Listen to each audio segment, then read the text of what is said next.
I walked through the door that evening, the familiar creak of the hinges echoing in the quiet house. Something felt off immediately. It wasn't anything obvious, just a faint tension in the air, like the house itself was holding its breath. "Hey," I called, setting my bag down by the door and kicking off my shoes. "You home?" "In the kitchen," Carol's voice answered. A little flat, a little too clipped. I followed the sound, finding her at the stove, stirring something in a pot. She was in one of her favorite sweaters, her hair loosely tied back, but her movements felt detached, mechanical. Carol was always lively, chatting about her day or humming as she cooked, but tonight, she was silent, focused entirely on the task in front of her. "Smells good," I said, leaning against the doorway. "What's for dinner?" "Chicken and rosemary." "It'll be ready in a minute," she replied without looking up. Her tone was polite, neutral, like she was trying to keep me at arm's length. That wasn't like her. "Busy day?" I tried again, stepping closer. She glanced over her shoulder, flashing me a quick, strained smile. "Yeah, you could say that." "You?" "Same as usual," I lied. My day had been anything but usual, but that wasn't something I could share. To Carol, I was just Michael, her tech-savvy husband with an unremarkable IT job. She didn't know, or didn't want to know, about the dangers that came with my real work, my secret life, the world I had vowed to protect her from. But standing there, watching her stir the pot with a little too much force, I wondered if I had missed something. 4 weeks now, she'd been distant, distracted. Her laughter had become rarer, her smiles more guarded. She spent hours on her phone, always tilting the screen away when I walked by. When I asked about it, she'd wave it off, saying, "It's just work stuff." I wanted to believe her, but my instincts said otherwise. As I moved to set the table, I noticed her purse sitting open on the counter, its contents slightly spilling out. My gaze caught on a sleek white business card poking out from the pile. I hesitated, glancing toward Carol to make sure she wasn't watching, then slid it free. Omega Corporation. Gregory Thomas. Executive Vice President. The name hit me like a slap. I'd heard it before, her boss. She'd mentioned him in passing, usually with a dismissive laugh.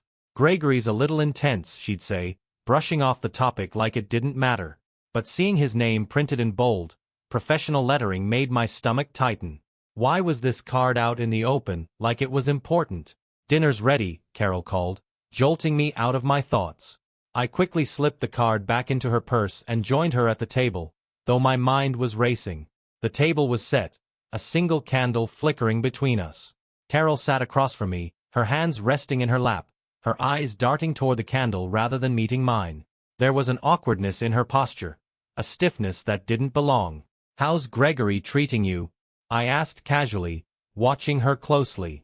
Her head snapped up, her smile returning a second too late. "Oh, you know, Gregory's Gregory," she said with a short laugh, her tone light but not convincing. "Always pushing people to work harder." I nodded, keeping my face neutral, but inside, I felt a sharp unease settle in my chest. Something was wrong, and I needed to find out what. We ate dinner in near silence.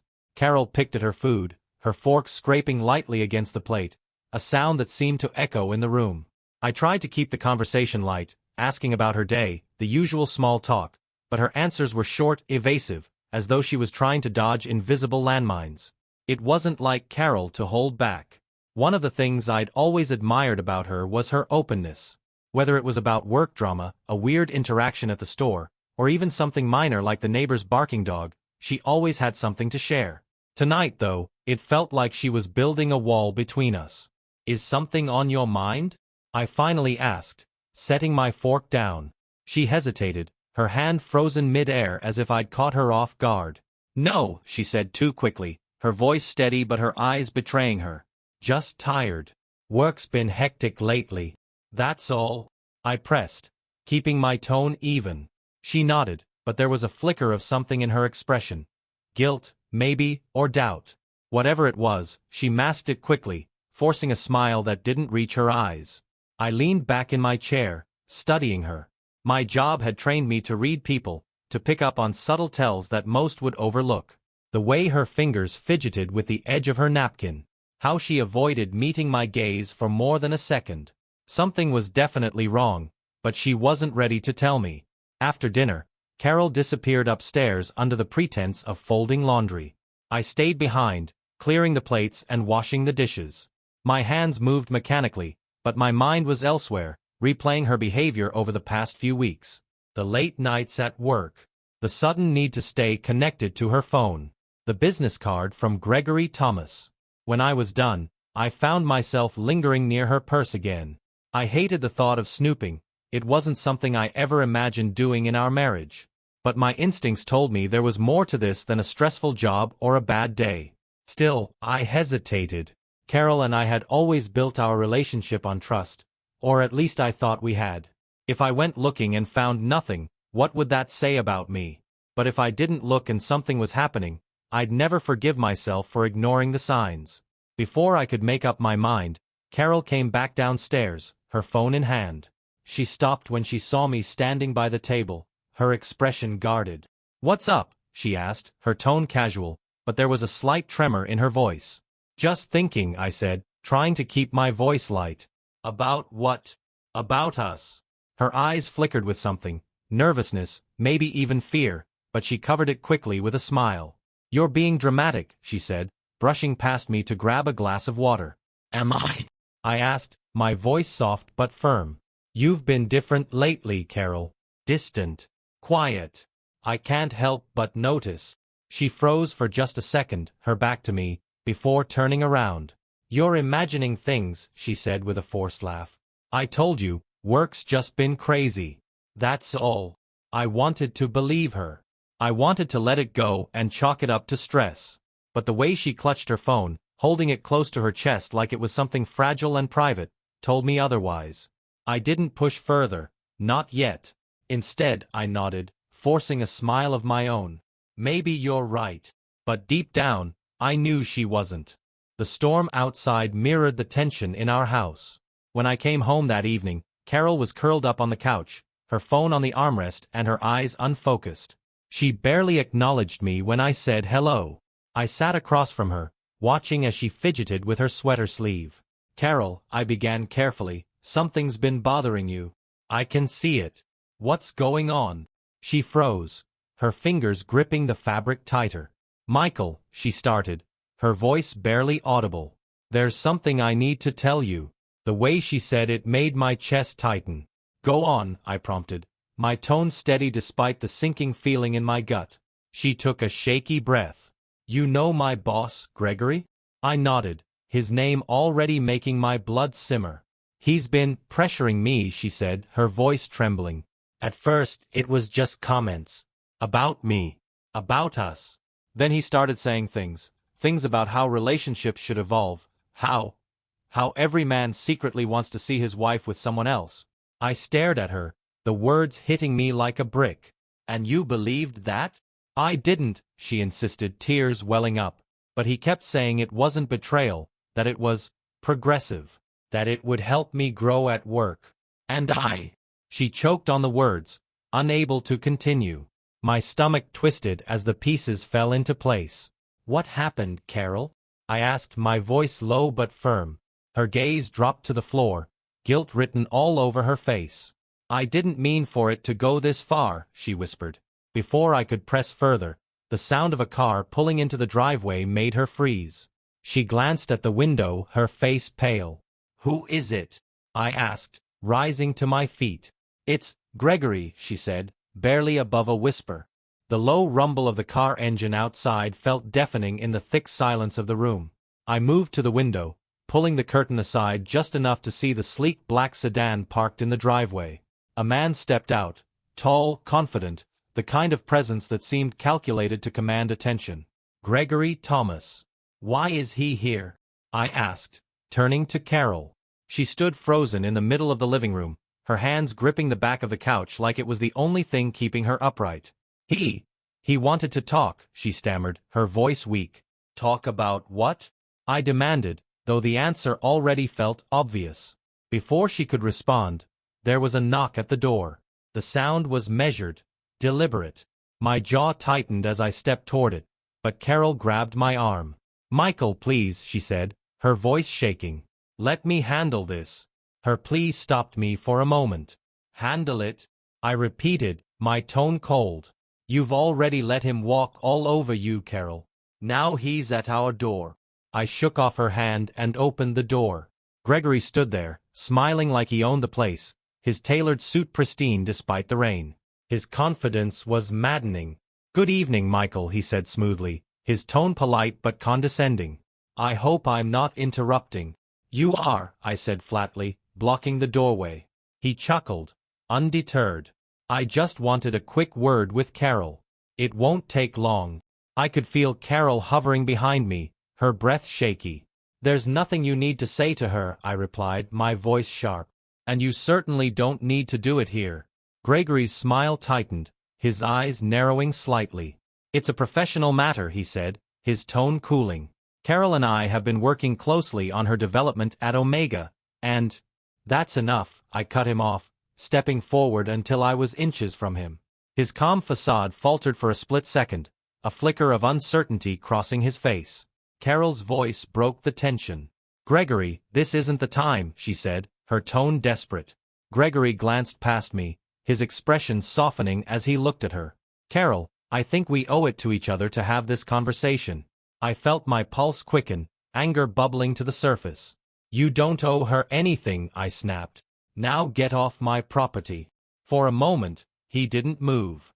Then, slowly, he raised his hands in a placating gesture. All right, he said, his smile returning, though it didn't reach his eyes. I can see I've overstayed my welcome. But Carol, he paused, locking eyes with her. Don't forget what we discussed.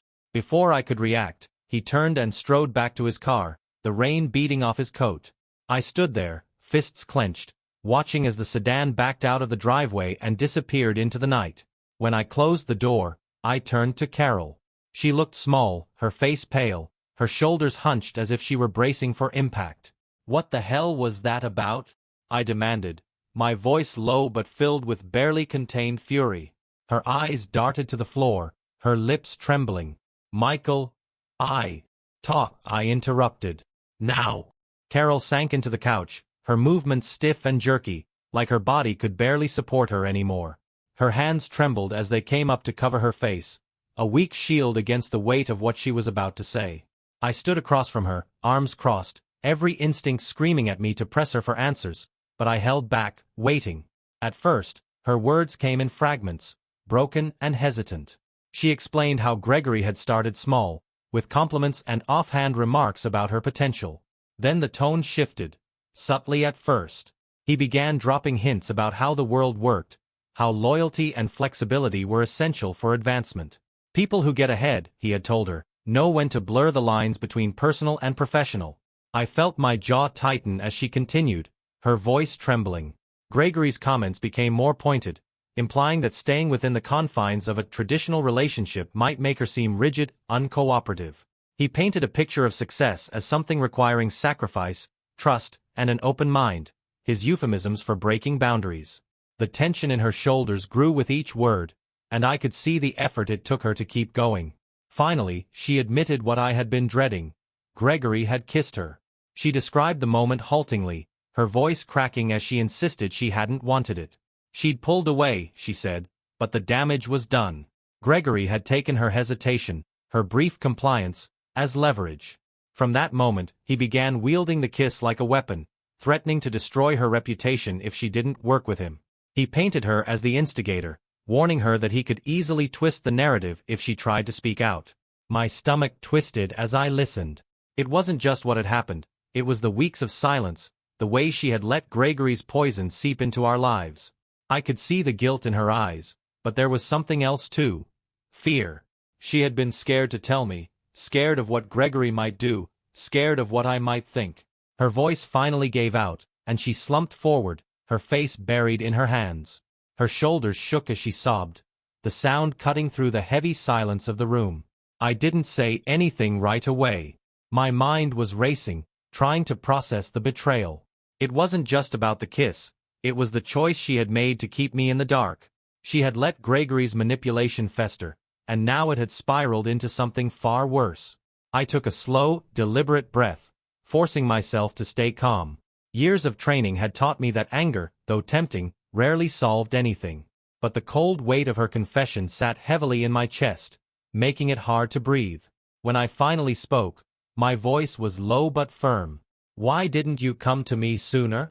Her answer came in a whisper, barely audible. "I didn't know how. I was scared. Scared you'd think I was weak, that I'd let you down.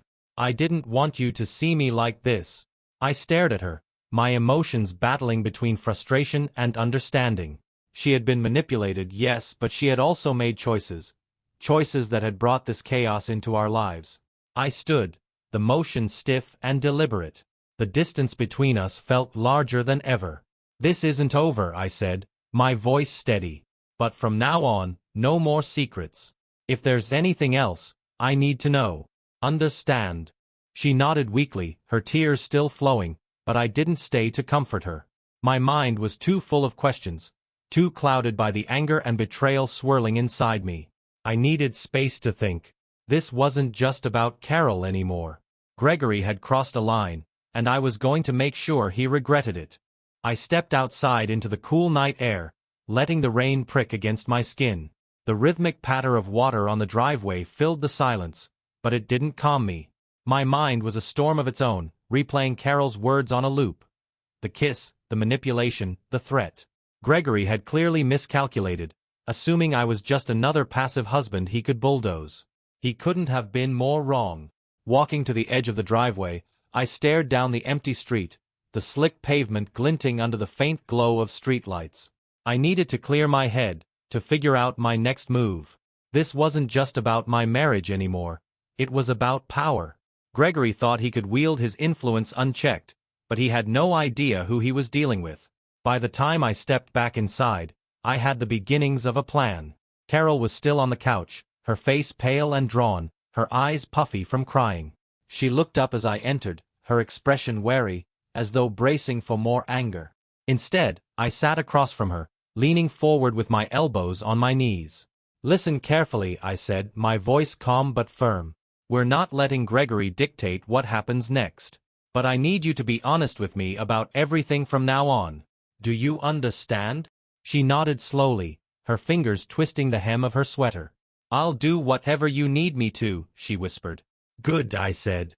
"Because I need details. Everything you can remember about what he said, where he's been, and how he's been operating. This isn't just about you, Carol. If he's doing this to you, he's probably done it to others, too." Her eyes widened slightly, and I could see the realization dawning. She'd been so wrapped up in her own guilt and fear that she hadn't considered the bigger picture. Over the next hour, I coaxed the full story out of her. Gregory's comments had started months ago. Small, seemingly harmless remarks that had escalated into inappropriate suggestions. He had cornered her in empty hallways, leaned in too close during meetings, and bombarded her with late-night texts that blurred the line between professional and personal. As Carol spoke, I felt my anger deepen, but I kept it contained, focusing instead on piecing together the puzzle Gregory had unwittingly provided. When she was done, I stood, pacing the room as the plan crystallized in my mind. Gregory had made one fatal error. He had assumed Carol was alone in this. But now, he was going to face someone who played a much higher stakes game than he ever had. "Go to bed," I told Carol, my tone softer now. "You're going to need your rest." "What about you?" she asked hesitantly. "I have work to do," I replied simply. As she headed upstairs, I sat down at the dining table, my laptop glowing to life in front of me. It was time to dig. Gregory Thomas wasn't just an overconfident executive. He was a man with skeletons, and I intended to find every last one. The glow of the laptop screen illuminated the dark dining room as I began my search. Years of experience had taught me how to find information others wanted hidden. Gregory Thomas, Executive Vice President of Omega Corporation, might have been a powerful man in his world, but in mine, he was just another target.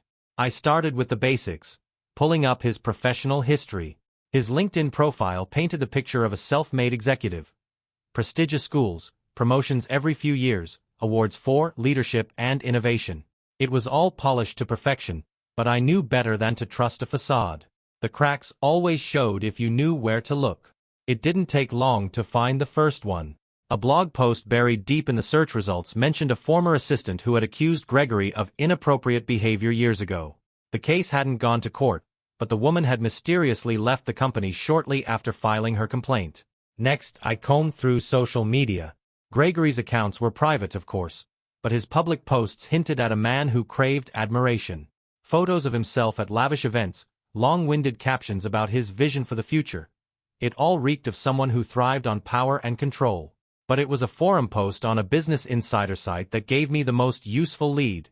Someone claiming to be an ex-employee of Omega Corporation described a toxic culture of fear under Gregory's leadership. The poster mentioned other women who had left the company after experiencing similar treatment but were too afraid to speak out. I leaned back in my chair, my mind racing.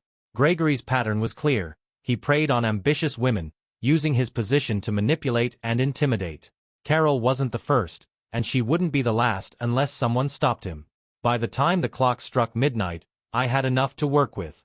I'd mapped out Gregory's connections, identified potential allies among his enemies, and even uncovered a few financial discrepancies in Omega's records that might raise eyebrows. My phone buzzed on the table, pulling me out of my thoughts. It was Carol. "Are you coming to bed?" her text read. "In a bit," I replied, though I knew I wouldn't sleep. There was too much at stake. I stared at the screen for a moment, thinking about her. Despite everything, I still saw the woman I'd married, the woman who had been pulled into something far bigger than she could handle.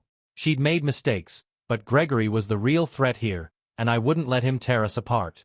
Closing the laptop, I leaned back, letting the pieces of the plan fall into place. Gregory thought he had control, but he'd underestimated what happens when you push someone too far. It was time to show him exactly who he was dealing with. The next morning, the house was quiet. Carol had already left for work by the time I came downstairs, a half-eaten piece of toast and her coffee mug the only evidence of her presence. I stood for a moment, staring at the mug, my mind replaying her confession from the night before. The plan I'd formed overnight felt solid, but it hinged on timing. Gregory wouldn't expect resistance, let alone retaliation, and I needed to keep it that way. For now, Carol's role was to carry on as if nothing had changed, to keep him unaware that the game had shifted. Before heading to my office, my cover job, I checked my email. A message from one of my contacts caught my eye, the subject line simple but intriguing: "You'll want to see this." Inside was a file containing details about Omega Corporation's operations. More specifically, Gregory's recent activities.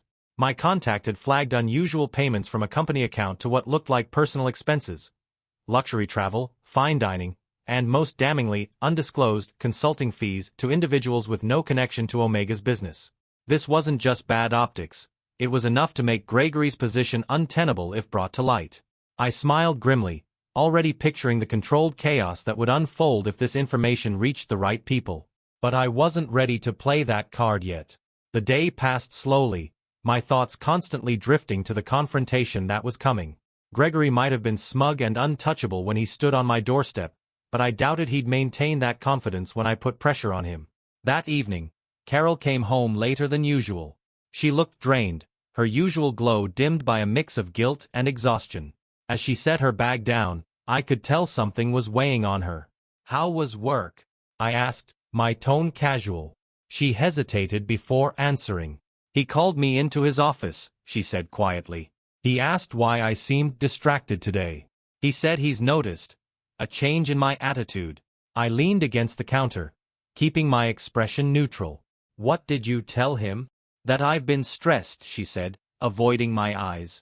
I tried to play it off, but he kept pushing, saying he could help if I just be more cooperative. The anger I'd been holding in check flared briefly, but I tamped it down. "Good," I said finally. "Let him think you're still playing his game. The less he knows, the better." Carol nodded, though she still looked uneasy. "Michael," she said hesitantly, "are you sure you know what you're doing?" I met her gaze, my voice steady. "I do. But you need to trust me, and follow my lead." She didn't respond, but her nod was enough for now. Later that night, as she slept, I revisited the plan. Gregory had used fear and manipulation to control Carol and others like her, but fear worked both ways.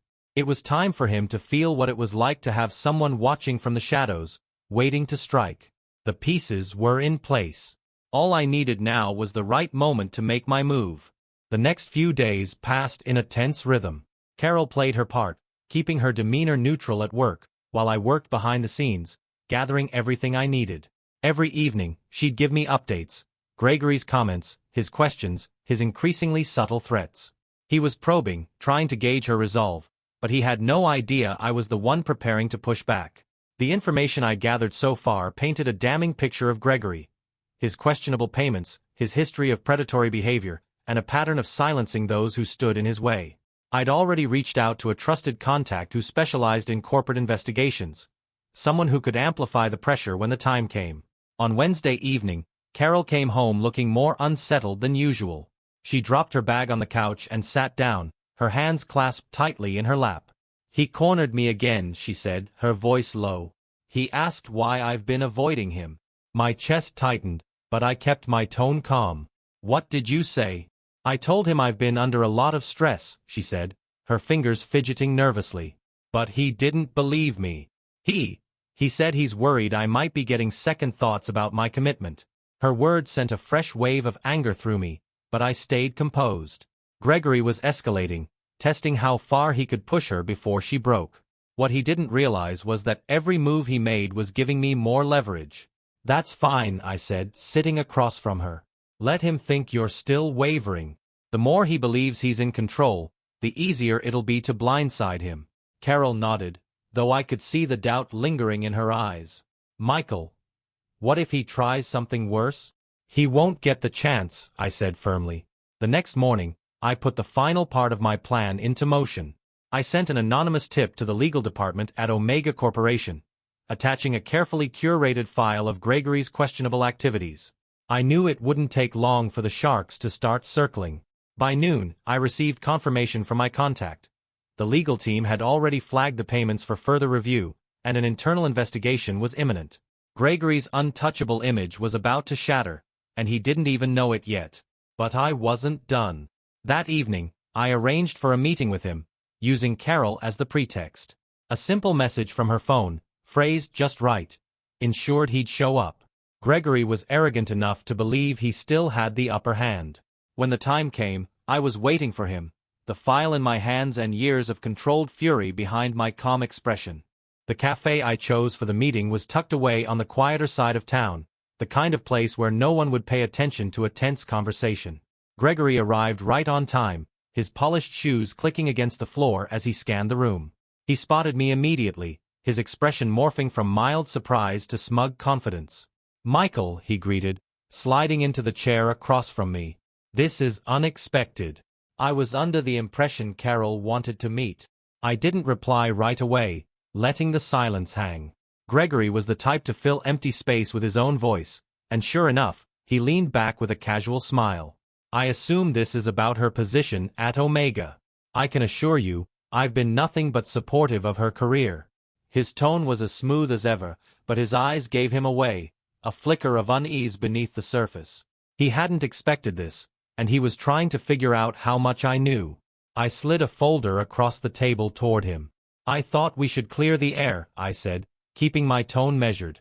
Gregory opened the folder, his brow furrowing as he scanned the contents. It was all there, copies of his questionable payments, records of complaints from former employees, and even screenshots of his messages to Carol, his words laced with subtle threats. For the first time, his confidence wavered. "I don't know where you got this," he began, his voice tight, "but you're clearly misunderstanding the situation. These payments are above board, and as for the messages, they've been taken out of context." "Don't insult my intelligence," I said coldly, cutting him off. "We both know what you've been doing. Carol wasn't the first, was she? And unless someone stops you, she won't be the last." Gregory stiffened, his jaw clenching as he realized the full scope of what I had on him. "What exactly are you hoping to achieve here?" he asked, his voice sharp now. I leaned forward, keeping my gaze locked on his. "You're going to back off. From Carol, from anyone else you've been targeting. And you're going to do it quietly." He let out a humorless laugh, though there was no mistaking the tension in his posture. "You think you can just waltz in here and threaten me? Do you know who I am?" "I know exactly who you are," I replied evenly. "And I know how men like you operate. You use power and fear to control people, but you don't know how to handle it when someone fights back." Gregory's eyes darted around the room, as if searching for an escape route. If you think you can blackmail me, I don't need to blackmail you, I interrupted. Your own actions will take care of that. The investigation at Omega is already underway. By the time they're done, your career will be the least of your problems. The color drained from his face at that, his bravado crumbling under the weight of my words. You'll regret this, he said quietly, his voice barely more than a hiss. I stood, looking down at him with the calm intensity I'd perfected in years of dangerous work. The only thing I regret is not stepping in sooner. Stay away from my wife, Gregory. This is your only warning. Without waiting for a response, I turned and walked out, leaving him sitting there with the weight of his crumbling empire in his hands. By the time I returned home, I could tell from Carol's anxious expression that she'd been waiting for news. Did he show up? She asked, her voice tight. He did, I replied evenly. He's not as confident as he pretends to be. Her shoulders sagged with relief, but her unease lingered. What happens now? We keep the pressure on, I said simply. But he's already feeling it. The next morning, Carol's messages started coming through. Gregory had called her into his office, trying to spin the situation as a misunderstanding. He claimed she should deny everything if HR asked, even going so far as to suggest she was part of spreading rumors. I told her to stay calm, document everything, and let him dig his own grave. Later that day, my contact confirmed that Gregory was scrambling, making calls to allies at Omega and trying to steer the investigation away from himself. When I got home, Carol said the same. People at work were talking, whispers about the investigation spreading like wildfire. For the first time, I saw a flicker of hope in her eyes, though the weight of everything still lingered. He's losing control, I said, placing a hand on her shoulder. And once that happens, it's only a matter of time. Gregory was desperate now, and desperate men were prone to mistakes. Gregory's desperation became obvious within days.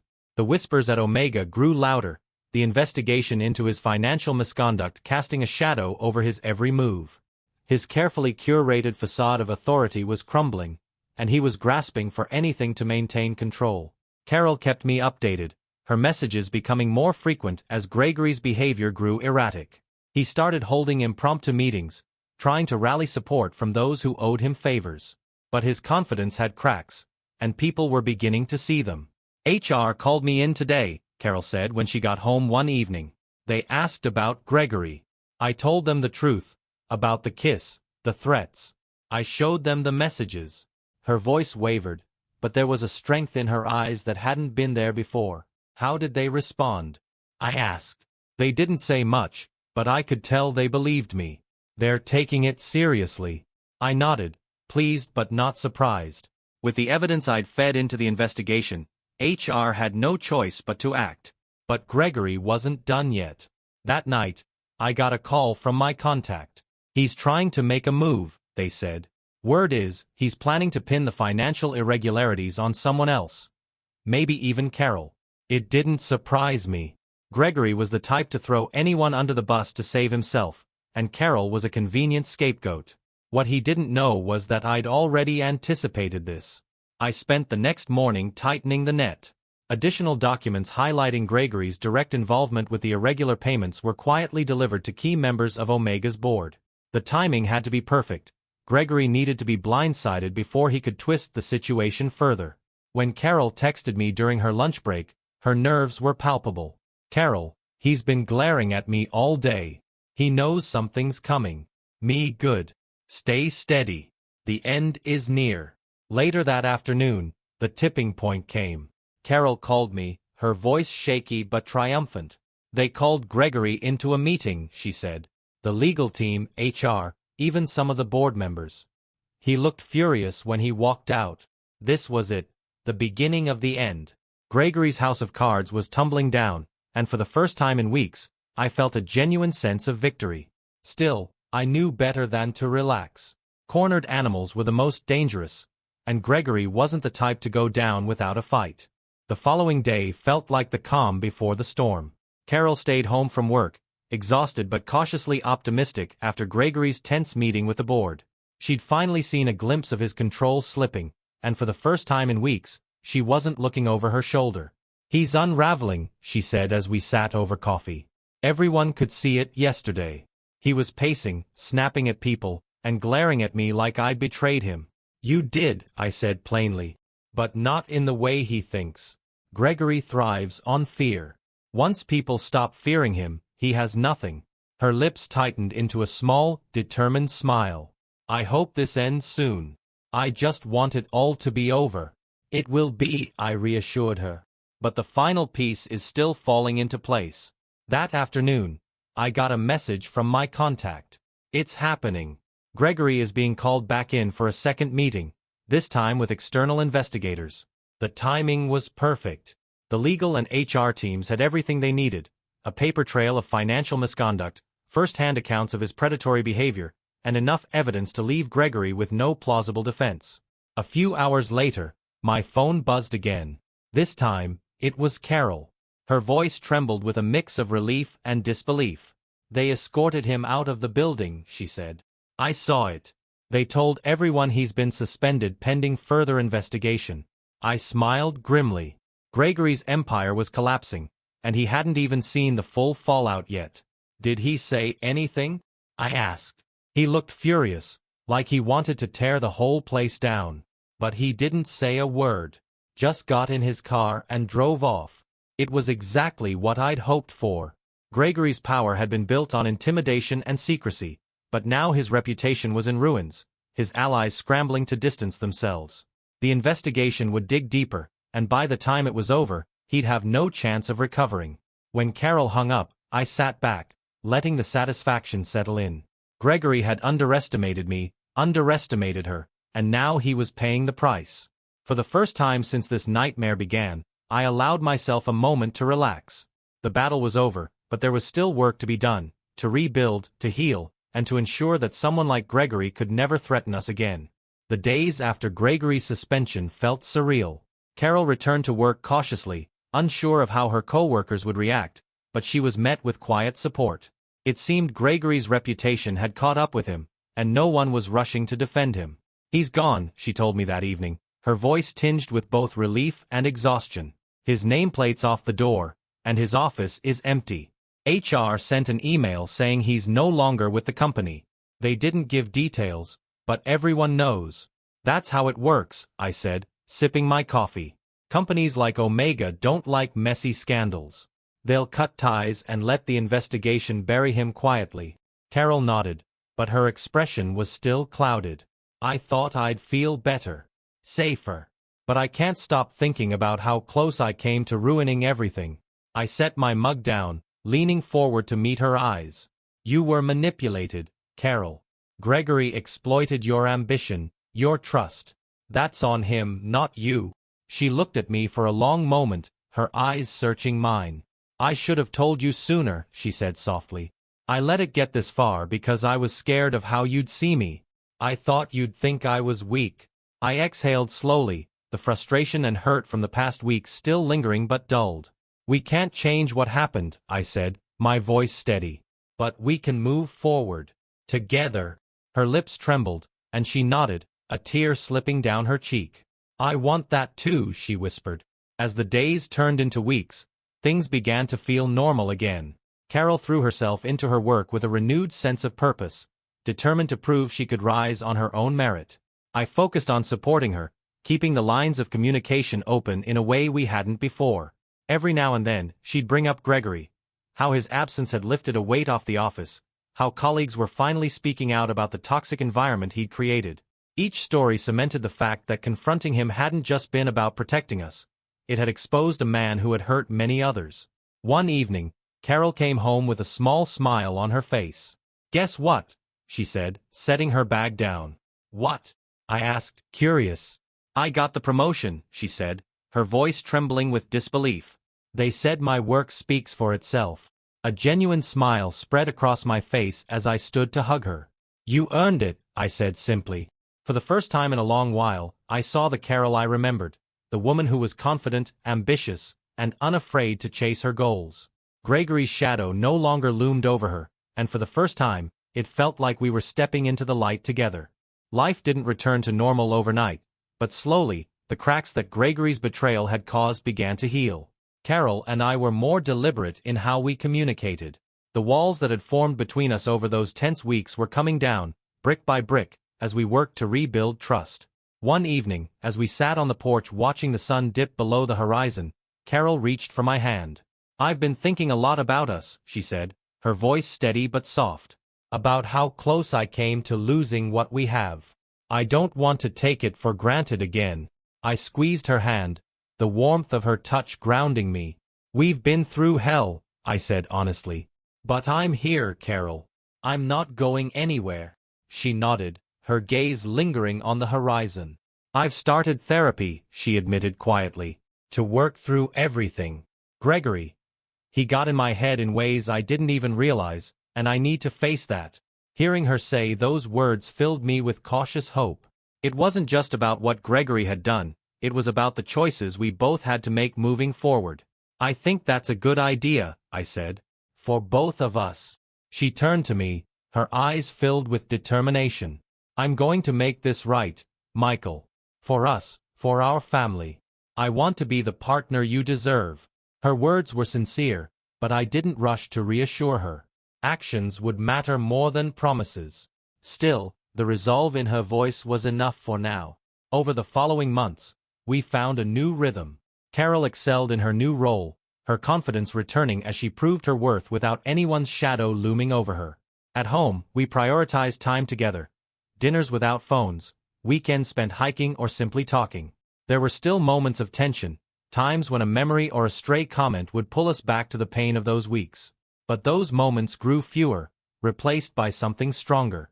One Saturday, as we prepared for a small barbecue with friends, Carol pulled me aside. "Thank you," she said suddenly, her voice thick with emotion. "For what?" I asked, genuinely surprised. "For standing by me," she said. "For fighting for me, even when I didn't know how to fight for myself." I looked at her, the woman I'd chosen to spend my life with, and for the first time in what felt like forever, I saw not just the hurt but the strength she'd found through it. "That's what we do," I said simply. "We protect each other." As the laughter of friends filled the air that afternoon, I realized that Gregory's hold on our lives was finally gone. He'd tried to break us, to manipulate and control, but he'd failed. We had survived. And in surviving, we had found something unshakable.